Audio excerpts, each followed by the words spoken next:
ஹர நம பார்வதி பதையர மகாதேவா. ஓம் நமச்சிவாயம் வாழ்க, நாதந்தாள் வாழ்க, இவை பொழுதும் என் நெஞ்சில் நீங்காதான் தாழ்வாழ்க. இப்படி தினமும் ஐந்தெழுத்தை ஓதுவதன் பலன்கள் சொல்லியே மாளாது. மாணிக்க வாசகர் தனது மாணிக்கமான உரைகளை நமக்கு எடுத்துக் கொடுத்த இடம், கற்றுக்கொண்ட இடம், அதாவது பள்ளிக்கூட விநாயகர் இருக்கின்ற இடம்தான் ஆவுடையார் கோயில். வாசலிலே உள்ள அற்புதமான சக்தி வாய்ந்த ஞானம் கொடுக்கும், கல்வியை கொடுக்கும் குருவாக இருந்து அருள் செய்த இடம் ஆத்மநாத சுவாமியினுடைய திருக்கோயில் பள்ளிக்கூட விநாயகர். இந்த பள்ளிக்கூட விநாயகர் பற்றி நம்ம பலமுறை பார்த்தோம். இப்பொழுது பள்ளி பருவம் என்பது வேறு, குருகுல வாசம் என்பது வேறு. பள்ளிக்கூட பருவம் என்றால் காலையில் ஒரு குறிப்பிட்ட நேரமானது பள்ளிக்கு சென்று திரும்பி அவரவர்கள் வீட்டுக்கு வந்து விடுவோம். ஆனால் குருகுல வாசம் என்பது அங்கேயே இருந்து தங்கி வேத ஆகம சாஸ்திரங்களை முறையாக கற்று தேர்ந்து அந்தந்த நிலைக்கு தகுந்த மாதிரி 8 வருடம் 10 வருடம் 12 வருடம் ஏன் 20 வருடம் கூட குருகுல வாசம் செய்தவர்கள் இன்றும் இருக்கின்றார்கள். ஆனால் நமது வாத்தியாருடைய குருகுல வாசம் எப்படிப்பட்டது? அதைவிட மிக மிக விசித்திரமான குழந்தையான வாத்தியார். பள்ளிக்கும் செல்ல வேண்டும், வீட்டிலும் தலை காட்ட வேண்டும். பெரிய குருவான இடியாப்ப சித்தருடனும் குருகுல வாசத்தை கற்றுக்கொள்ள வேண்டும் என்கின்ற 3 நிலையில் இருந்தார் சிறு குழந்தையான வெங்கட்ராம சுவாமிகள். அந்த 3 நிலைகளிலும் தனக்கு இந்த நிலை தேவைதானா, இது நமக்கு வேண்டுமா, இதுக்கு நமக்கு தேவைதானா என்கின்ற எண்ணமே எழாமல் அப்படியே சொன்னதை செஞ்சுட்டு காஞ்ச புரோட்டாவை தின்னுக்கிட்டு இதெல்லாம் கிடைக்கிறத வாங்கி சாப்பிட்டுக்கிட்டு விளையாட்டாக நடந்தது தான் குருகுல வாசம். அது நாளடைவில் முற்றி தேர்ந்து பழுத்து கனிந்த கனியாகி உலகத்தாருக்கெல்லாம் உன்னதமான இறை ரகசியங்களை எல்லாம், ஆன்மீக ரகசியங்கள், லௌகீக வாழ்க்கைக்கு தேவையான வழிமுறைகள் ஒவ்வொருவருக்கும் ஒவ்வொருத்தருக்கும் எத்தனை கோடி ஜென்மங்களினுடைய கணக்கை பற்றி எடுத்து சொல்வதும், அவர்களுக்கு எது தேவை என்பதை நிர்ணயித்து மகா சன்னிதானமான 1001வது ஒரு பீடத்தை திருக்கைலாய போதியமுனி பரம்பரையிலே 1001வது பீடத்தை அலங்கரித்து கொண்டு இருக்கின்றார். அப்படி சிறு குழந்தையாக இருக்கின்ற வெங்கட்ராம சுவாமிகள் என்ன செஞ்சார்? என்னமோ சொல்றாங்க வாத்தியார, அம்மா அங்கே பச்சை நிறத்தில் இருப்பாங்க, கருப்பு நிறத்தில் இருப்பாங்க, நீல நிறத்தில் இருப்பாங்க, சிவப்பு நிறத்தில் இருப்பாங்க, வெள்ளை நிறத்தில் இருப்பாங்க அப்படின்னு நீ என்ன சொல்ற? நம்ம பெரிய வாத்தியார் என்ன சொல்லுவார்?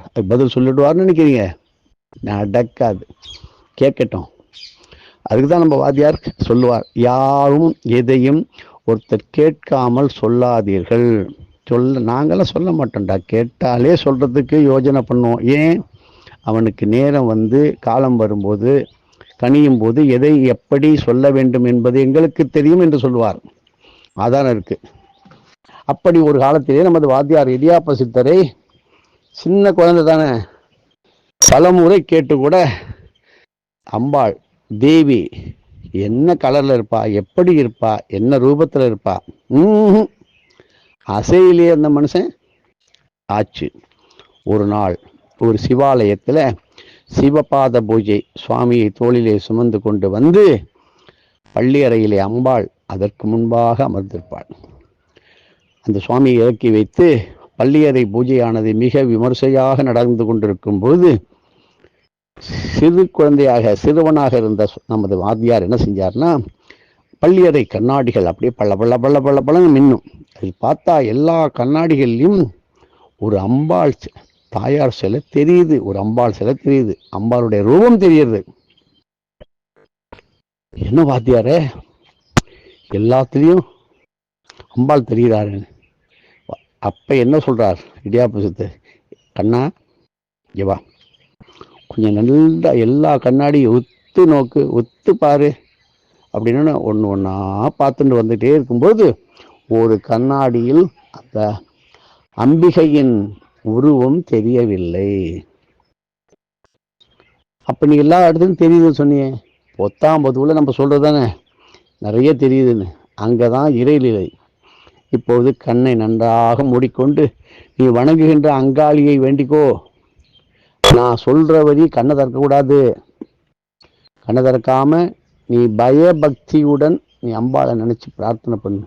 அப்படி சொன்னா சிறிது நேரம் நன்றாக கண்ணை மூடிக்கொண்டு தியான நிலைக்கு சென்று அங்காள பரமேஸ்வரி மனதில் நினைத்து கொண்டு அப்படியே கண்ணை மூடிக்கொண்டு தன்னை மறந்து குருவோட அருகில் நிற்கும் பொழுது, அப்பொழுது கண்ணை திறந்து பாருடா, நல்லா பாரு.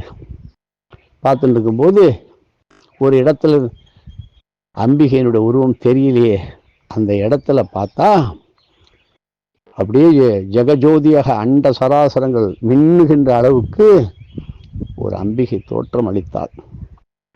அது பார்த்து கொண்டே இருக்கும்போது டக்குன்னு மறைஞ்சு போயிட்டு சில வினாடிகள் அந்த அம்பாள் மறைந்து விட்டாள்.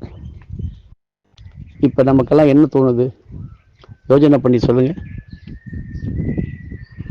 அட என்னையா கதை, அந்த இடத்துல விளக்கெரியாம இருந்திருக்குமோ, இல்லை சரியா பார்க்காம இருந்திருப்பாங்களா? இப்படித்தான் நமக்கு தோணும். அதான் ஆன்மீக சிந்தனைக்கு ஒரு எல்லை இல்லாத நிலை. தன்னை மறக்க வேண்டும், அம்பிகையினுடைய தரிசனம் கிட்ட வேண்டும் என்று மனப்பூர்வமாக வேண்டும் போதுதான் அது கிடைக்கும். அந்த நிலை எத்தனை பேருக்கு வருமோ தெரியவில்லை. பார்க்கும் பொழுது அந்த அம்பிகையானவள் மறைந்தாள்.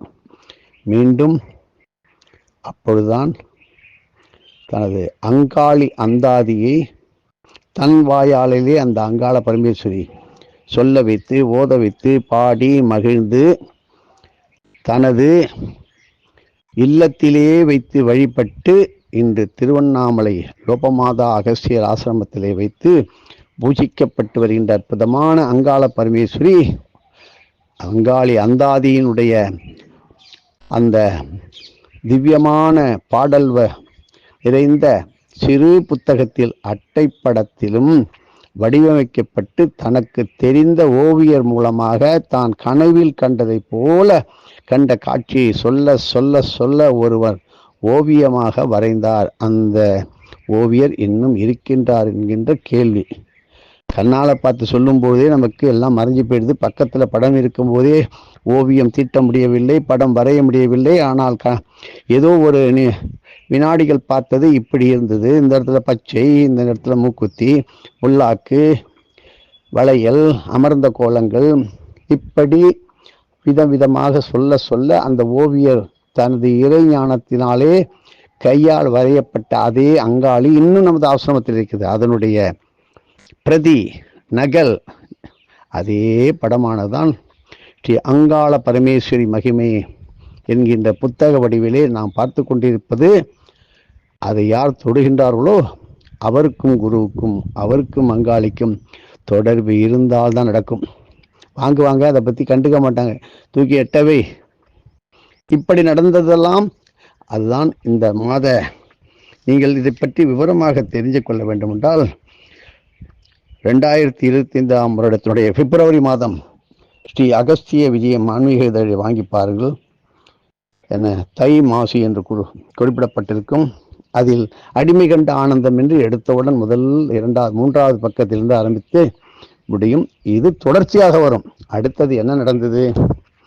ஒரு அடியார் இருந்தார், இன்னும் இருக்கார், இப்பொழுதும் இருக்கார். அவருக்கு தான் என்ன பூஜை செய்கிறோம், என்ன பண்ணுறோம், ஏது பண்ணுறோம் யாருக்குமே சொல்கிறதும் கிடையாது. தானே ஒரு முழு மனதோட ஈடுபாடோட பல வருடங்கள் செவ்வாய்க்கிழமை மற்றும் வாஸ்து நாள்களிலே செவ்வாய் ஹோரையிலே முறையான வாஸ்து பூஜையை செய்து கொண்டே வந்தார். அது அப்படியே நாளடைவில் அவர் பைஹார்ட் ஆயிட்டு ஒரு நாளைக்கு 100 தடவை சொல்றதுங்கிறது மனப்பாடமாக ஆகிவிட்டது. அதற்கு ஒரு இம்பார்ட்டன்ஸ் கொடுக்கவில்லை. இப்படி கொடுக்கும்போது தானே அப்படியே என்ன பயிற்சி பெற்றவர், எக்ஸ்பர்ட்னு சொல்லுவோம். அப்படி நடந்தது. அதை பற்றி யாருக்குமே சொல்லவில்லை. 10 முறை ஒரு நாளைக்கு வாசிக்க முடியும், அவ்வளவுதான். ஏன்னா 18 முறை வாசிப்பதெல்லாம் உண்டு. 4 முறை, 10 முறை, 8 முறை, 16 முறை, 18 திசை. அப்படி 18 சொல்லிவிட்டு 8 16 2 18 8 திசைகள் பூலோகம் ஆகாயம். இதற்கெல்லாம் இத்தனை முறை அங்காள பரமேஸ்வருடைய அந்தாதியை ஓதுவது என்பது அவ்வளவு எளிதாக இருக்காது. அடுத்த செவ்வாய் வரை வந்துவிடும், அது பாதியிலே நின்றுவிடும். அப்படிதான் நடந்தது ஒரு அடியாருக்கு. இந்த அடியாருடைய அனுபவம் என்ன? அங்க வருவோம். ஏதாவது வேணும்னு நினைத்து இந்த மந்திரத்தை அவர் செய்யலை, ஓதலை. இந்த மந்திரத்தினால ஓதுது சொல்வது அது அது ஒரு பிடிச்சது, சந்தோஷமா இருக்கு, அவ்வளவுதான். அதனாலதான் செஞ்சார். யாரிடமும் அதை பத்தி சொல்லவே இல்லை. அந்த அடியார் இன்னைக்கு இருக்கார். இப்படி 8 செவ்வாய்க்கிழமைகள் உள்ளமா முடிஞ்சு போச்சு. ஒரு சமயத்துல ஒரு அடியார் இவரிடம் வந்து ஒரு தகவலை சொன்னார். என்ன? ஒரு வீடு இருக்கு, வந்திருக்கு, அதை நீங்க வாங்கிக்கோங்களேன் அப்படிங்கிறார். அடியனுக்கு ஏற்கனவே வீடு இருக்கு, எதுக்கு அடியன் இன்னொரு வீட்டை வாங்க வேண்டும் அப்படின்னார். அதுக்கு வந்தவர் என்ன சொல்றார், ஒன்று அது இருக்கட்டும், அது வாத்தியார் கால் தனது திருப்பாதம் பட்ட இடம், அதனால நீங்க அந்த இடத்த வாங்கிக்கோங்களே, அது நமது இறை சேவைக்கெல்லாம் கூட ஒரு காலத்துல பயன்படும் நினைக்கிறோம். சரின்னு அந்த அடியாரும் அந்த வீட்டை வாங்கினார். மற்றொரு வீடு வாங்க வேண்டும் என்ற எந்த எண்ணமும் இல்லாத ஒருவருக்கு தானாக மற்றொரு வீடு அமைந்தது என்றால் இந்த வாஸ்து பகவானுடைய பூஜையினுடைய மகிமை என்ன சொல்லணும்? இது எப்படின்னு நினைச்சால், சித்த குரு ஸ்ரீ வாத்தியார் கொடுத்த மந்திரங்களை அவர் ருசித்து ருசித்து ருசித்து ஓதியதால் சொல்லியதால் ஸ்ரீ ஆதிமூல வாஸ்து பகவான் இந்த அடியார் எதையும் கேட்காத போதும் அவருக்கு வாஸ்து சம்பந்தப்பட்ட அருளை அள்ளி கொடுத்தார். இந்த அடியாரும் ஸ்ரீ ஆதிமூல வாஸ்து பகவான் திருவிளையாடலாகத்தான் இது இருக்கும் என்று நினைச்சு திகைத்து போய் பல வருடங்கள் ஆயும் பிறகும் இன்னும் அந்த திகைப்பு, அந்த ஒரு சந்தோஷம் போகவில்லை. அங்காளி அடிமை ஸ்ரீ வாத்தியார் சொன்னதை செய்தால் அடியார் காணும் ஆனந்தம் சொல்லி மாளவே மாளாது. இப்படி வாத்தியார் அருளி கொடுத்து அருளி செய்த 100 வாஸ்து மந்திர தொகுப்பை தினமும் ஒவ்வொரு செவ்வாய்க்கிழமையும் அந்த செவ்வாய் கோரையிலே ஓதுவது என்ன சிறப்பு என்று சொல்லியே மாளாது. அப்பேற்பட்ட சிறப்பு. அப்படி நீங்கள் எல்லாம் இந்த வருடமெல்லாம் செய்ய வேண்டும் என்பதற்காக பூமீஸ்வரர், செவலூர்ல உள்ள பூமீஸ்வரர், மரக்காணம் பூமீஸ்வரர், திருச்சி மன்னச்சநல்லூர் பூலோகநாதர், இப்படி வாஸ்து சக்தி தலங்களிலே செவ்வாய்க்கிழமையிலே செவ்வாய் ஹோரையிலே நீங்கள் ஓதுவது எண்ணற்ற பலன்களை தரும். அப்படிப்பட்ட அடியார் இன்றும் அதை வீட்டை ஆன்மீகத்திற்காக ஒதுக்கி கொடுத்து விட்டார். நிலப்புலன் வீடு சம்பந்தமான எந்த விதமான கவலையோ இல்லாமல், பிரச்சனைகளே இல்லாமல் வாழலாம். வீடு வாங்கணும், நல்ல விலையிலே அது கிடைக்கணும், நியாயமான விலையிலே விற்க வேண்டும் என்று நினைக்கின்றவர்கள் எளிதில் வாடகை வீடு கூட கிடைக்கும். அந்த மாதிரி கேட்கும்போது வாடகை வீடானு வேணும், ஒரு கூரை வீட்டில் இருக்கதே அப்பார்ட்மெண்ட் வேணும் என்று நினைப்பார்கள். அதுவும் கிடைக்கும். வாத்தியாருடைய சொல்லிக் கொடுத்த அவர் திருவருளால், குருவருளால் வந்த மந்திரங்களை பக்தி சிரத்தையுடன் கூறினால் அதனுடைய பலன்கள் ஒன்றுக்கு பல கோடியாக பெருகி செல்லுகின்ற இடமெல்லாம் ஏழை பணக்காரன் வீட்டுக்கெல்லாம் செல்லும்போது அந்த வீட்டிலும் வாஸ்து பகவான் சந்தோஷப்பட்டு அவரை வரவைப்பான். நீ அந்த ஆள் காலடி பட்டார், எங்கள் வீட்டில் உள்ள கஷ்டமெல்லாம் போச்சு, வந்த தொல்லையெல்லாம் போச்சுன்னு சொல்லுகின்ற ஒரு நிலைமையில் பல பேர் இருக்கின்றார்கள். அப்படி வாஸ்து பூஜையை தினமும் வாஸ்து பகவானுக்கு அர்க்கியம் கொடுப்பது, வாஸ்து பகவானை வணங்குவது, வாஸ்துவற்பதே பிரஜானி என்று சொல்வது, தமிழ் முறையில் ஓம் கம் கணபதையே நமகா என்று நீங்கள் ஓதி, ஓம் ஸ்ரீ வாஸ்து விநாயகாய நமகா, ஓம் ஸ்ரீ திருவிக்கிரம தரிசன சகாய க்ஷேம கிருபாமூர்த்தி ஸ்ரீ வாசுதேவாய நமகா, நீல் நெடுகால் கொண்டு புவியோடு வானும் தலையோடு அளந்த பெருமாள் அவதார வாஸ்துதேவாய நமகா, ஓம் ஸ்ரீம் ஹ்ரீம் க்ளீம் சக்தி தேவி சமேத பிரார்த்தனா பிரிய பூமி அந்தர வாஸ்து சுந்தர தேவாய நமகா, ஓம் தத்புருஷாய வித்மஹே பூமிபுத்ராய தீமஹி தன்னோ மகாதேவ பிரச்சோதயாத். ஓம் பிருத்திவி மூலதேவாய வித்மஹே பூலோகநாதாய தீமஹி தன்னோ வாஸ்து ஈஸ்வர பிரச்சோதயாத். ஓம் விஸ்வப்பிரகாசாய வித்மஹே அஷ்டப்ரதீபாய தீமஹி ஓம் விஸ்வப்பிரகாசாய வித்மஹே அஷ்டப்ரதீபாய தீமஹி தன்னோ ஆதிவாஸ்து பிரம்ம பிரச்சோதயாத். ஓம் விஸ்வப்பிரகாசாய வித்மஹே அஷ்டப்ரதீபாய தீமஹி தன்னோ ஆதிவாஸ்து பிரம்ம ஸ்ரீ பிரச்சோதயாத். ஓம் ஸ்ரீ ஆதிமூல வாஸ்து பகவான் போற்றி. ஓம் ஸ்ரீ பூமி அந்தர வாஸ்து சுந்தர மூர்த்தி போற்றி. ஓம் ஸ்ரீ பூமாதேவி போற்றி. ஓம் செவ்வாய் பகவான் போற்றி. ஓம் பூமி அந்தர வாஸ்து சுந்தர சக்கரமே போற்றி. வான் திசை அந்தர சரணாகதம் வாஸ்து ஸ்ரீ வாஸ்துவே நமஹா. இப்படி தொடர்ந்து பார்ப்போம். இப்படி 9 இன்னும் 10 சொல்லியிருக்கோம். 90 பார்ப்போம். இப்படி அக்ஷர உரு ஆகும் அப்பா ஓம் தத்புருஷாய வித்மஹே பூமிபுத்ராய தீமஹி தன்னோ மகாதேவ பிரச்சோதயாத். இப்படி பீஜாட்சரம் எளிய முறை ஓம் க்ளீம் துவஸ்வப்பன ஹந்திரே நமஹா. நிறைய இருக்குது. ஓம் க்ளீம் துஷ்ட தூராய நமஹா. ஓம் க்ளீம் சர்வ கஷ்ட நிவாரகாய நமஹா. ஓம் சதுர்புஜாய கதாதாரினே நமஹா. இப்படி நாம் பார்ப்போம். 100 போற்றி துதிகளை நாம் 1லிருந்து 100 வரை பார்ப்போம். உதாரணத்திற்கு இப்படி சொல்லி 100வது மந்திரத்தை ஓம் பூர்புவ சுவஹ ஸ்ரீ பூலோகநாதாய நமஹ என்று ஸ்ரீ வாஸ்து புருஷ மந்திரம் சமர்ப்பயாமி என்று புஷ்பங்கள், துளசிகள், வில்வம் இவைகளை சேர்த்து அர்ச்சித்து வணங்கிட. இந்த வருஷம் கண்டிப்பாக பூமி சம்பந்தமான சில முக்கிய நிகழ்ச்சிகள் நடக்கின்றது. அவைகள் நல்ல விதமாக இருப்பதற்காகத்தான் இதை மறைபொருளாக கொடுக்கப்படுகின்றது. உங்கள் வீடு நன்ற விதமாக இருக்கணும், உலகத்திலும் எல்லோரும் நன்றாக இருக்கணும். வீட்டை விட்டு ஓடிப்போயிடு, நீ வீட்டுக்குள்ளே வராத. அந்த நிகழ்ச்சி நடந்த வீடுகளில் இவை ஓத வேண்டும்.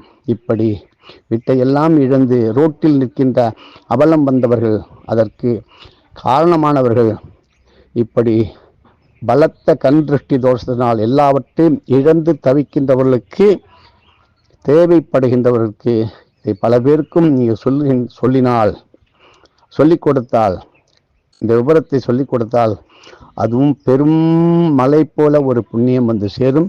இந்த வருஷம் செய்கின்ற காவலூர் பூஜை, முருகருடைய பூஜை, பூமாதேவி பூஜை, பூமீஸ்வரர் பூஜை, பூலோகநாதர் பூஜை, இப்படி பல பூஜைகளை பார்ப்போம். சம்புமுக சுஷ்காங்க சித்தர் சிவராத்திரி கிரிவலம், இப்படி விஷ்ணுவதி புண்ணிய காலமான 13/2/2025 தஞ்சாவூர் பள்ளி அக்ரஹாரம் என்று அழைக்கப்படுகின்ற வெண் ஆற்றங்கரையில் அமைந்துள்ள 3 திவ்ய தேச பெருமாள் அழைத்து நடக்க இருக்கின்ற விஷ்ணுபதி மகா புண்ணிய காலத்தினுடைய மகிமை போன்ற சௌபாக்கிய சோபன யோக விரத பலன் என்ன என்று ஸ்ரீ மணிக்குன்ற பெருமாளுடைய அவதார பலன்கள், அதனால் என்னென்ன நடைபெறப் போகின்றது, ஸ்ரீ வீர நரசிம்ம பெருமாள் விஷ்ணுபதி புண்ணிய காலத்தை பற்றியும், மாசி மக விஷ்ணுபதி மகத்துவம் என்ன என்பதை பற்றியும், ராதா கல்யாண திருநாள், ராதா கல்யாண வைபவம் 13/2/2022 எப்படி எங்கே நடக்க இருக்கின்றது என்கின்ற ஆன்மீக ரகசியங்களையும், சௌஜன்ய சத்குருநாத சித்தர் பௌர்ணமியினுடைய கிரிவலத்தினுடைய மகிமையும், இதனால் எளிமை, வீரம், தைரியம், தர்மம், நன்றி, மறவாமை, சத்தியம், வைராக்கிய, நல்லொழுக்கம், ஜீவகாருண்யம், தேஜஸ், வித்வான், சாமர்த்தியம், இனிமை, கோபத்தை வெல்லுதல், பொறாமையின்மை, தீயதை அழித்தல் பற்றி பார்ப்போம். தர்மம் என்ன, தானம் என்ன, நன்றி மறவாமை பற்றி, சத்தியம், பொய் பேசாமை, ஜீவகாருண்யம், தேஜஸ் பிரகாசம், வைராக்கியம், இவைகளை பற்றியும் நல் ஒழுக்கங்களை பற்றியும் விரிவாக ஸ்ரீ வித்வான் சாமர்த்தியமாக இருப்பதற்கும் வித்வானாக மாறுவதற்கும் இனிமை என்ன செய்யும், கோபத்தை எப்படி வெல்வது, தீயதை எப்படி அழிப்பது, பொறாமை இல்லாமல் இருப்பதற்கு என்ன செய்வது, உத்திரோபாசனை போன மாதம் உத்திரோபாசன கிரிவல முறையை பார்த்தோம். அப்படிப்பட்ட விளக்கங்கள் தொடர்ந்து பார்ப்போம். கோவில் தரிசனம், காலையில் இரு கைகளில் பார்க்கின்ற கர தரிசனம், கரத்தினுடைய கையினுடைய ஆன்மீக சக்தியினுடைய ரகசியம், இப்படி பலவற்றை அடியார் வாத்தியாரிடம் சிக்கிய படலம், எப்படி அடியார் ஒரு பிரச்சனையிலிருந்து தப்பித்த ஒரு நிகழ்ச்சி, இவற்றை விளக்கமாக தொடர்ந்து பார்ப்போம். இப்படி ஆலுவா மகாதேவர் கோவில் எங்கு இருக்கிறது, என்ன பண்ண வேண்டும், இதனுடைய பலன்கள் என்ன, ராமர் பாதம் பட்ட புனிதமான பூமி, அதை பற்றி பார்ப்போம். ஆலுவா மகாதேவர் கோவில் இது எங்கு இருக்கின்றது, இதை பற்றி தொடர்ந்து பார்ப்போம். எதுவும் என்னுடையதல்ல, அனைத்தும் உன்னுடையதே. அருளாளா அருணாச்சலா.